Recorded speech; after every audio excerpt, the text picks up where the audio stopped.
Hey guys, welcome to day 11 of our yoga challenge. So we're going to start off in mountain pose today. Feet hip distance apart or slightly closer, whichever is more comfortable for you. Grounding firmly through the 3 points in our feet. So the knuckle under our big toe, under our little toe, and the center point of our heel. Making sure that our spine is nice and tall and supported above our hips. Our hands are down by our sides, our palms facing forward, shoulders relaxed, neck in a nice neutral position, and we can have our gaze straight ahead or we can close our eyes, whichever is most comfortable. And just as we stand in mountain, giving ourselves a moment to see what our energy is like before we begin. So from here we'll raise our arms overhead, allow our gaze to follow, bring our palms together and then stretch them back, arching our back. Raise them overhead and stretch back on the exhale. On the inhale, raising our arms overhead, and on the exhale, stretching back. So just a nice heart opener, chest opener. Release tension from the shoulders. We'll raise our hands overhead again, and this time we'll hinge from the hips and come completely forward. Bring our hands to the ground. Heel toe your feet out about 7 or 8 foot apart, maybe slightly wider depending what's comfortable for you. And from here you'll just hinge forward from your hips with your upper body. So you're just trying to let your upper body drape forward for a wide-legged forward bend. So if you want, you can come down onto your forearms here, depending on how your legs are feeling this morning. And now we'll heel toe back into the center, very nice.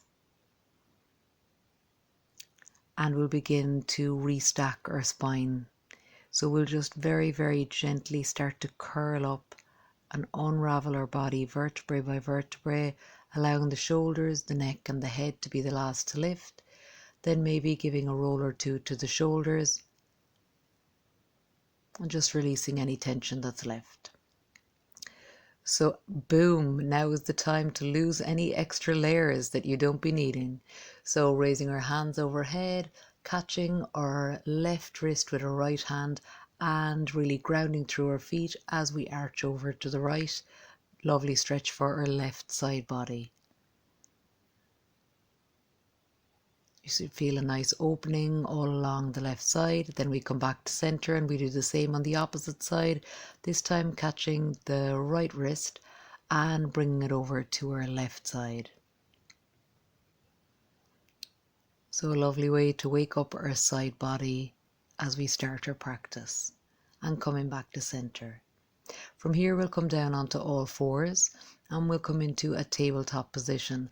So you want to have your hips stacked above your knees, your feet flat to the floor, or if you need extra support you can tuck them, and your wrists directly under your shoulders, and you'll just gently start to rock back and forth, warming up the wrists.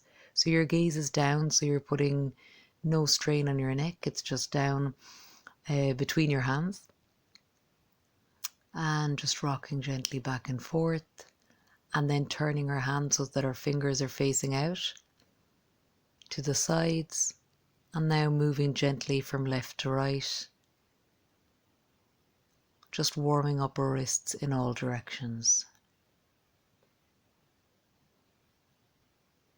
So it's important to warm up the wrists because we use them a lot in yoga, we depend on them a lot during the day and we rarely stretch them out. So now turning our fingers back towards our body and just gently moving forwards and back as we continue to stretch out our wrists. And again. And from here we'll turn over onto the backs of our hands, fingers facing in, and continuing to sway forwards and back as we stretch out our wrists. And again, this one can be quite intense. You may start to notice a stretch coming through the forearms also. And just working on the inhales and exhales all the time. So we'll move back and just allow our body to come down so that our tummy comes onto the mat. And we'll bring our hands shoulder distance apart. We'll bring our elbows directly under our shoulders, really pressing through our quads and the tops of our feet. So we've nice engaged legs, engaged glutes, pinning our navel in, nice little back bend. And here we're in Sphinx pose. Can just bring our gaze forward or down as we breathe deeply. Bring our left forearm so it's parallel with the front of the mat. Reach back with our right hand for our right foot.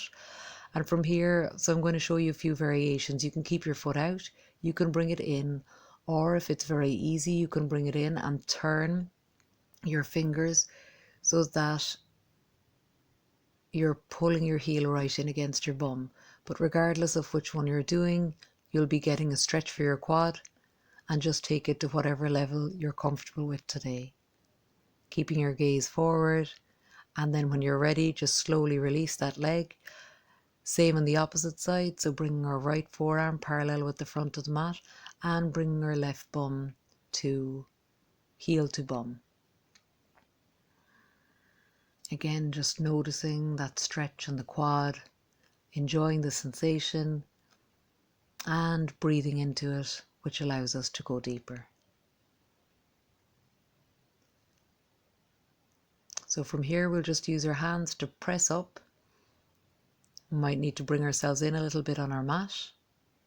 And we'll come to a tabletop and go into our cats and cows. So we'll gently move through 4 rounds of cats and cows. So you can move at your own pace here. And as we arch, we come into our cow position and moving back into our cat position, allowing our chin to tuck finally. And on the exhale, back to cow. And inhale, back to cat. All the while making sure that you're supporting your body, knees below hips, wrists beneath shoulders. And as we arch, we notice that lovely stretch and opening for our shoulders and upper back. So we'll come back to a tabletop. We'll press our left foot back, pressing through the ball of the foot. And then if you want to bring it up a notch, you can lift that leg to hip level, keeping the foot flexed. And if you want to bring it up another notch, bring your right hand forward. Again, dynamic core movement here. And just holding that and breathing deeply. And then bringing it down. We'll repeat the same on the opposite side. So pressing your first, we'll take a rest.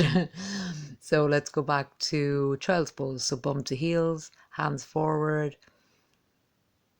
And you can allow your forehead to come to the ground if that's comfortable, or just resting with the gaze down and the head dropped. So we'll come back up to tabletop position, and now we'll move into the right side. So pressing the right foot back, really grounding through the ball of the foot. And if you want, again, bringing the left arm forward and lifting the right foot up so that it's parallel with our hip. You can point the toes or flex them, whichever you prefer. And just ensuring that you've a strong supported center all the while. And then bring it back to tabletop. So from here, we're going to move into puppy pose. So as you can see, I'm looking back and forth like a yo-yo, but I'm trying to make sure that I have the alignment right for you guys. So hips above heels, stretching the arms forward, shoulder distance apart, allowing the chest to come down to the ground, the forehead to rest on the ground.